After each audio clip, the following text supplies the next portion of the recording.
O senador Flávio Bolsonaro fez uma postagem no seu Twitter e afirmou, ou pelo menos sugeriu entender que o plano estaria sendo elaborado contra o ministro do STF, Alexandre de Moraes, o atual presidente da República, Lula, e o vice-presidente da República, Geraldo Alckmin, não teria sido crime, porque, segundo o mesmo, pensar não é crime.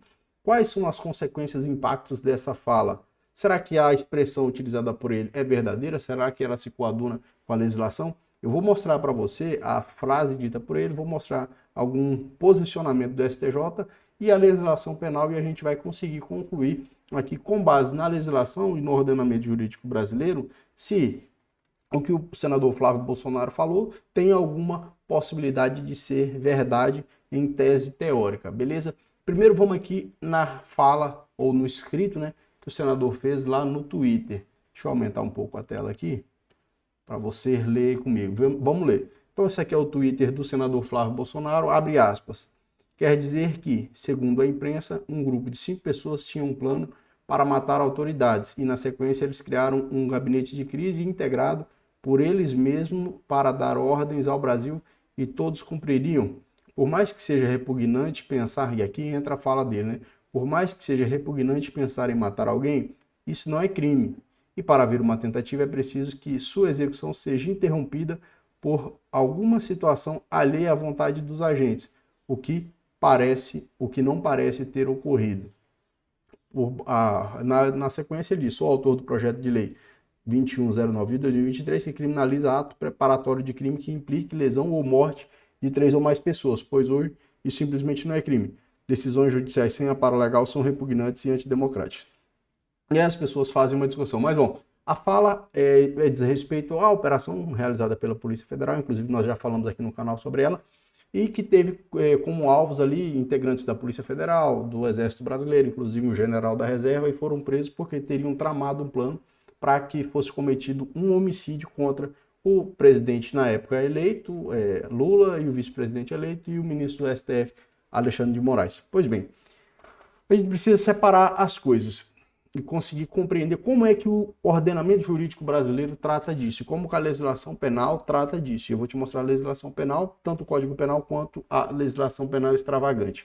O que acontece? Nós temos, para execução ou ocorrência de um crime, de uma infração penal, é necessário que tenha a cogitação, então o indivíduo começa a teorizar a respeito da realização daquele crime, e aí ele começa a preparação, realizar atos preparatórios para a execução de um crime, Depois o indivíduo, de fato, começa a execução do crime.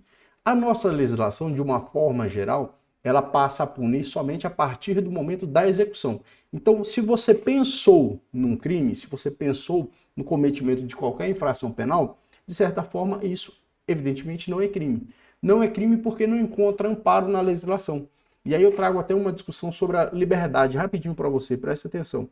A liberdade de pensamento, de consciência, ela é absoluta. Essa liberdade é absoluta. Ela passa a ser limitada na medida em que você exterioriza aquilo que você pensa.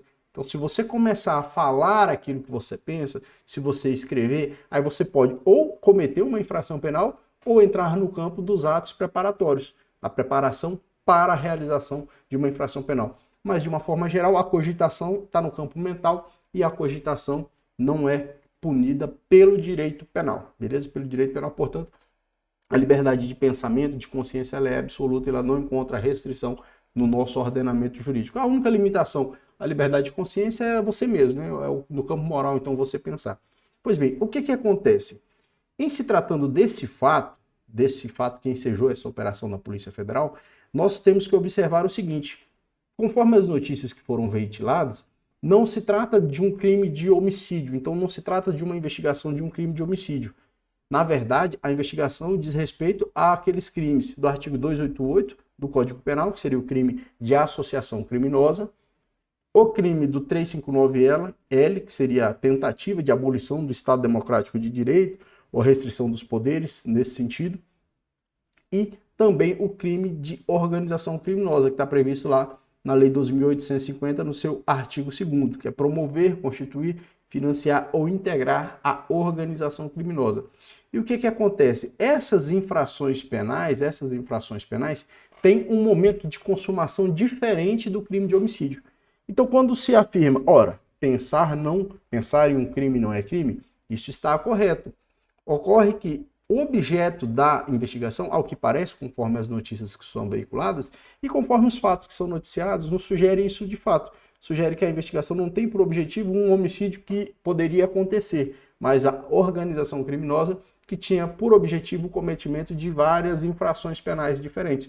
E aí você conseguiria, com base no ordenamento jurídico brasileiro, então com base no nosso Código Penal, amoldar essas condutas àquelas que estão descritas, eu mostro para vocês na tela, aquelas que estão descritas no artigo 2º da Lei de Organização Criminosa e no 288 do Código Penal.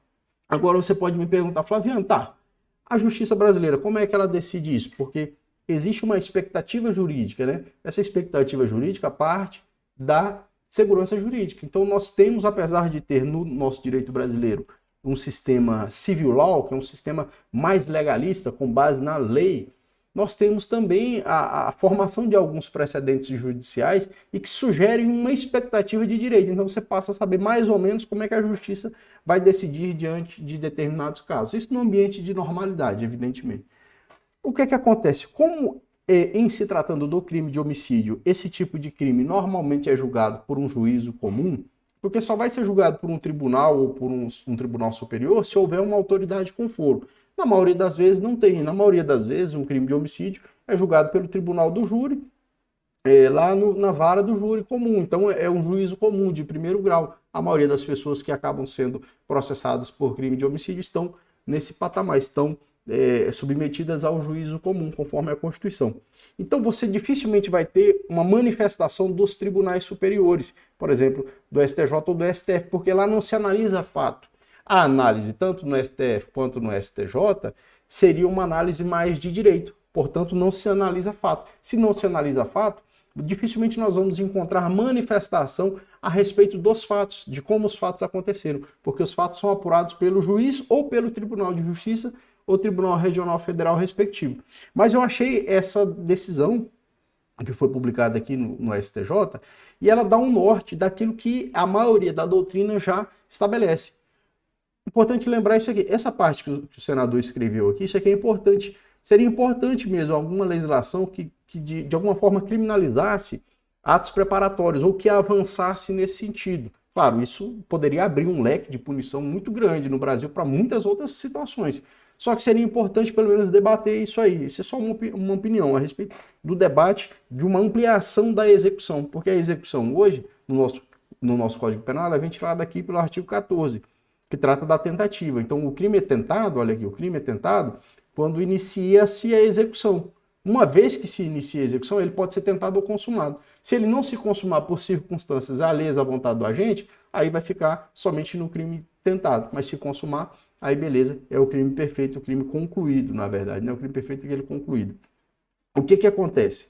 Essa notícia no site do STJ diz o seguinte, olha, para a quinta turma, configuração do crime tentado exige início da ação prevista no verbo do tipo penal. E é o que a maioria da doutrina sustenta. Para que tenha execução, tem que ter havido, pelo menos ali, algum ato de execução. Algum ato de execução e o resultado não tenha sido alcançado, se você pegar, por exemplo, o crime de homicídio, o resultado do homicídio só não foi alcançado porque alguém impediu.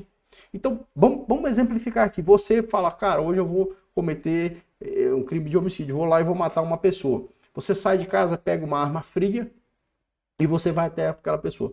No meio do caminho, você avista a pessoa e você vê ela, fala, essa agora eu vou fazer isso. E aí você vai se aproximando. Você pega a sua arma, você saca a sua arma, você olha para a pessoa e fala, não, eu não vou estragar minha vida por conta disso, não. Você guarda a sua arma e você sai. Só que a pessoa viu que você sacou uma arma. Ela chama a polícia vai e te aborda, te pega com a arma.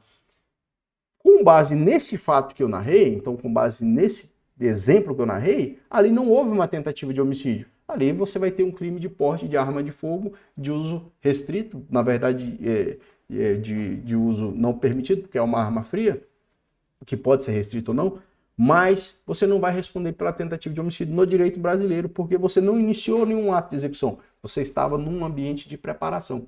E é justamente sobre isso que se trata, e base, mais ou menos aqui, apesar de não ter sido muito claro, é mais ou menos a expressão que o senador utilizou. E aí, para a gente finalizar esse vídeo, eu espero que você tenha compreendido mais ou menos, é interessante isso aqui que está no próprio site do STJ. Deixa eu aumentar um pouquinho para você ler comigo. Vamos ler o seguinte, olha, sobre justamente esse tipo de coisa, se tentar, quando é que começa a tentativa. Ó. Apesar de não haver jurisprudência dominante a respeito da questão, o ministro pontuou precedente em que a terceira sessão, então a terceira sessão é compreendida de 2 turmas lá no STJ, direito penal no Brasil, essencialmente acaba sendo decidido pelo STJ.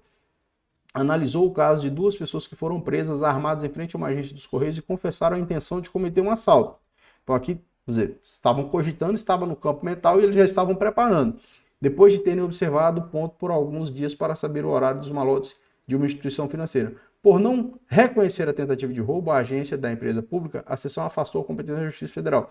Naquele julgamento desse Dr. Ribeiro Dantas, o colegiado consignou que não se poderia imputar aos réus a prática do roubo circunstanciado tentado, pois em nenhum momento ocorreu o início da conduta tipificada.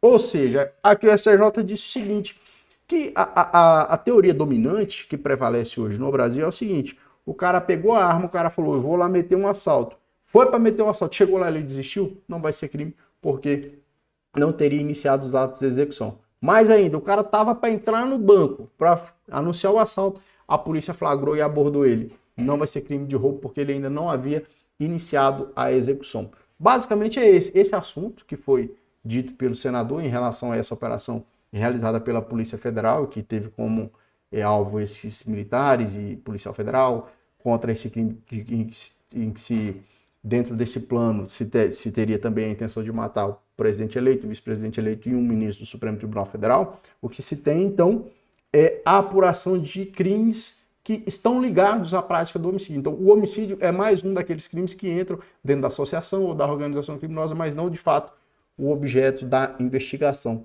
Tá certo? Eu espero que você tenha ficado até aqui, né? Foram 12 minutos aí. Se você ficou até aqui, comenta aqui. Eu fiquei até o final. E aí a gente consegue aprofundar um pouco mais de conhecimento e a gente parar de ser um pouco raso, né? Tá certo? Deixa sua opinião, seu comentário a respeito disso. O que você acha da frase do senador? Ela foi bastante criticada na internet, a gente vê em vários sites, inclusive aqui mesmo, no próprio post aqui, algumas pessoas já fazem algumas críticas, né?